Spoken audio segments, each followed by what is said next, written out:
Kalugurang kong kapatad kang Kristo, ngayon Martis, ning Kanama Domingo, ning Pasko, ning Pangasubling Mebye, ditak-ditak, sasadya na katamo, ning Apong Ginoo, para king kapiestana ning panukyat na karin banwa, ang katawan at kaladwa, the Ascension. At the same time, sasadya na katamo rin, king panyatang naning banal na Espiritu, kita kausandang Pentecostes. Karing kaya katamong pamamasang ini, diri na nakatamong masalang paganaka, nung makananuya kikilos ing Dios, king libutad ning karalumduman, kasakitan, at pagkagapos, pangatali, pangayalipan tamo. Gulibutad ning karalumduman, kasakitan o pamagdusa, at potang makagapos ka. King mumunang pamamasa, iba't king dapat daring apostol, ikitamo na San Pablo, ampoy Silas, pekulong dala, pero saan, at dala-dala ketang kakilub na ning kulungan. Pero, instead na minalalub, lalo lang may nalangin, migkantalang kapurian, king Apong Ginoo. King libutad na ning bengi, may yanig na ning Apong Ginoo. May yanig kilub na ning sukulan, king kulungan. At ing Apong Ginoo, biklat ne ing pasbol, at may sirain tanikala. At higit pa kaneti, meging malaya la puso, meging malaya puso dening magwardya. Dating tagapagbilanggo, bandang tauli, ining magbante, bisayang mabinyag. Ito yung masanting pang maulag ang bagay. Bisayang magpabinyag, bisayang maging Kristyano, bisayang makiabe. Karening disipulo, karening alagad. Kaliguran kong kapatad, eya mo po pisikal kulungan ing sinira na ni Apong Ginoo. Alam mo itang building ing sinira na. Pepalaya na katamo man, mo naman ni Apong Ginoo, karing magkulong kay katamo. Nala mo bagay-bagay, magkulong kay katamo. Ing takot, pamagalinlangan, kasalanan, at kawalang pag-asa. Dini kukulong, may nga retamo namang makukulong kasi tabisang sumulong. Bisatang sumulong, makatali tamo keti, anti tamo namang makakulong. Kawang isteri San Pablo at Silas, manalig tamo. Manalangin tamo at mamye kapuryan, king Apong Ginoo, papuri king kayang upaya, bangkanita aranasan tamo mo naman, ing pangaligtas. Kawangis na ring aranasan dari San Pablo at Silas, king mumunang pamamasa. King Ebanghelyo tamong ini, iba't king Ebanghelyo ng San Juan, sinabi na ng Jesus kay katamo, mas manayon, ing makoko. Mas manayon, ing makoko. Nga na, ikakayap yu, ing paglakoko. Uli nung eko mako, ing talasawp, eya datang kay kayo. Eya datang kay kayo. Papaganakan kay katamo, ni Apong Ginoo na kayang paglako, eya pa mag-abandona. Is that abandonment? Makoya, bangkanita mibiya kay katamo, ing Espiritu Santo. Ing kasing Espiritu Santo, yang matnube kay katamo. Siya ang patnubay, taga-aliw, at tagapagturo. Yang mamye kay katamong direksyon, yang mamye kay katamong explikanin bagay-bagay, kanya kailangan tayo ni. Kasi misyon na rin nga pong Ginoo, talaga ligtas na katamo mo But this time, there are a lot of things na itamo antin dyan, lalo na rin alagad. Kanya kailangan ating mamye pa magpaintindi kay katamo.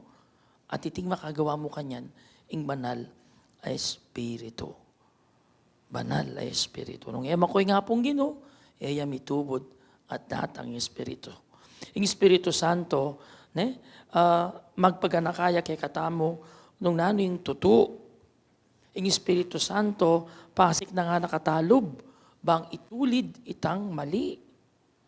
Ating Espiritu Santo, darala nakatamo king masala. Masala, kaliwanagan. Lalo na karetang panahon na malililita mo landas. Naliligaw tayo sa landas. At makanyan mo rin Espiritu Santo, aso pa nakatamo, potang daralan tamong o kailangan tamong magdesisyon ang mga bayat, kimbiya tamo. Desisyong mahirap, kareng bagay tamo antin dyan, kareng kutang, masakit, dinan, pakibat, at ing Espiritu Santo, makanyan mo rin yang mamye, sikanan, ampong pamangayap, karetang sugat, masakit, kumayap. It's all the Spirit. Anya, kailangan niyang damamakuko, bayang datang ite. At yan pong kayabi tanang ini. The third person of the Blessed Trinity, the Holy Spirit.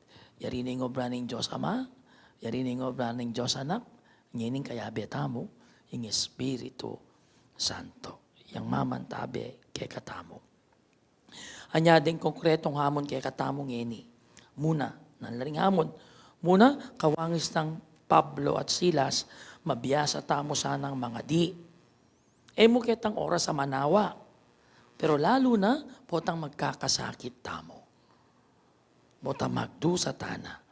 At karing kapag subukan, karing tamo ilang magsilbing dalan din, bang kanita lalo tamong lumaya. Mo para kisarili tamo, lumaya mo naman karing aliwa. So number 1, maging kawangis tayo San Pablo at Silas. Kaduang hamon, maging makabuklat tamo sana, king giya ng Espiritu Santo, king gabi ng Espiritu Santo. Tamo sana kakalingwan, bayo tamo gawang maulagang desisyon, bayo tamo mga mano, bayo tamo mamie judgment, manalangin tapaking Espiritu. Espiritu Santo, tulungan mo kami. Come Holy Spirit. Sopan mo kami. O yan yung peka sikreto na ng pisamban. Mga diyang parati king Espiritu Santo. Ikita mo po king conclave. Wala mo naman ng gawada. Ulinig mino ng Kristiyano, makanya ng karelang gagawan. Inyang pilinan datang kakapalit ng Judas. Adwa na lang mitagan, may nalangin la. Karin po may nibatyan. It's always the Spirit that would guide us. Anya nung itini pa, my goodness. Karakalta mo ya intindihan. Anya paraking kakayap ko, yu ing paglako ko. Huling Espiritu Santo, yang maging kayantabe yu. Anya, sana maging makabuklat na rin puso tamo. King udyok na ng Espiritu Santo. That's the second challenge. At katlo, katulad na rin, kawangis na nitang magbante, king kulungan, king sukulan, sana'y tayo sa sarayang puso tamo, king katutuan. Ing tunay pa magbayong lub, magumpisaya, king pamangilala, pamag-recognize, pamag-acknowledge, na kailangan tayo ing Ginong Yesus, king kekatamong biye. Alang pamagbayong lub, hanggat emo hakit, na kailangan me ing Ginong Yesus, kimbiye mo. And that's precisely what led the bantay, ining magbante, king sukulan, para in the end, imagine, may ginyas Kristiyano, in the end, magpabinyag ya, karening atwa. Niyang kalgurong kapatad, ing tani kalaning kasalanan, tani kalaning mua, tani kalaning bisyo, tani kalaning kawalang pag-asa, datingan, ilang sisira, sira na langan ni nga pong ginuden, uling mayupaya ya, at iti malyari, kingupaya ning banal Espiritu. Anya, balang lalapit tamo kaya, kapamirataning panalangin, mididinan tamong bayong, direksyon, at pag-asa king biye. Bayong pag-asa at bayong direksyon king biye. Banal Espiritu, pasalan mo sa rin kay kaming puso at isipan. Palayan mo kami, king nanumang manalipan kay kami, kimbibong laya, asuywan, kes miyasana, ingapong Ginoo, ating kaparaming tao. Gawan mo kaming instrumento, ning kang kapayapan, at sala, libutad, ning karalumduman. Amen.